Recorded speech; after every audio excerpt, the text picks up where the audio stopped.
তৈরি করেছিল। আমরা প্রণব মুখার্জির বই পড়েছিলাম, সেই গণজাগরণ মঞ্চ তৈরি হয়েছিল ভারতের প্রেসক্রিপশনে। তার উদ্দেশ্য ছিল এই দেশে ভারতীয় আধিপত্যবাদ বিরোধী ইসলামী রাজনৈতিক শক্তিকে চিরতরে ধ্বংস করে দেয়া। প্রথমে জামাতে ইসলামী, তারপরে অন্যান্য ইসলামী দল এবং বাংলাদেশ জাতীয়তাবাদী দলের জনপ্রিয় ভারতীয় আগ্রাসন বিরোধী শক্তিগুলোকে ধ্বংস করে দেওয়া হয়েছে। কাউকে ক্যাঙ্গারু ট্রাইব্যুনালের মাধ্যমে ধ্বংস করা হয়েছে, যাদেরকে ট্রাইব্যুনালের মাধ্যমে ধ্বংস করতে পারে নাই তাদেরকে গুম করা হয়েছে, খুন করা হয়েছে। প্রিয় ভাইরা, বলতে দুঃখ লাগে, কষ্ট লাগে, 5 আগস্টের পরে এই শাহবাগী শক্তি নতুন করে আবারও মাথাচাড়া দিচ্ছে। আমরা দেখতে পাচ্ছি রাষ্ট্রীয় বিভিন্ন উপদেষ্টা এবং বিভিন্ন রাজনৈতিক দল তাদের পুনর্বাসনে মেতে উঠেছে।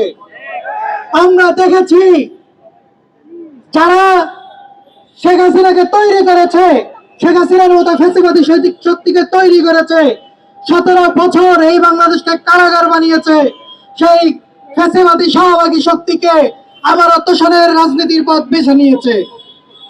আমাদের বিভিন্ন উপদেষ্টা মহোদয় তাদেরকে কমরেড বলে সম্বোধন করে।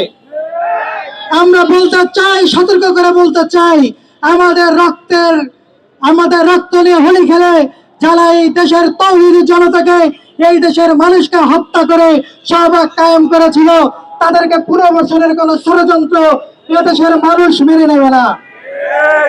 তাদের পুনর্বাসনের ষড়যন্ত্র যদি কেউ করে, তাদের অবশ্যই আমরা চাইবো উপদেষ্টা পরিষদ থেকে যেন পদত্যাগ করা হয়। এবং আমরা জানি সেই কুখ্যাত লাকি আক্তার আবারও 15 তারিখে এখান থেকে মিছিলের ঘোষণা দিয়েছে। আমরা আওয়ামী লীগ পেজগুলো থেকে দেখতে পাচ্ছি আওয়ামী লীগের বিভিন্ন পর্যায়ের নেতাকর্মীদের সেই মিছিলে সামিল হওয়ার জন্য বলা হচ্ছে। আবারও যদি শাহবাগ কায়েম করার কোনো চেষ্টা করা হয়, ইউনূস সরকারকে, বিপ্লবের মাধ্যমে প্রতিষ্ঠিত এই সরকারকে উৎখাতের যদি কোনো ষড়যন্ত্র করা হয়, বিপ্লবী জনতা এই ষড়যন্ত্রকে আবারও রক্তের মাধ্যমেই রুখে দেবে ইনশাআল্লাহ। নারা তাকবীর, ইনকিলাব ইনকিলাব।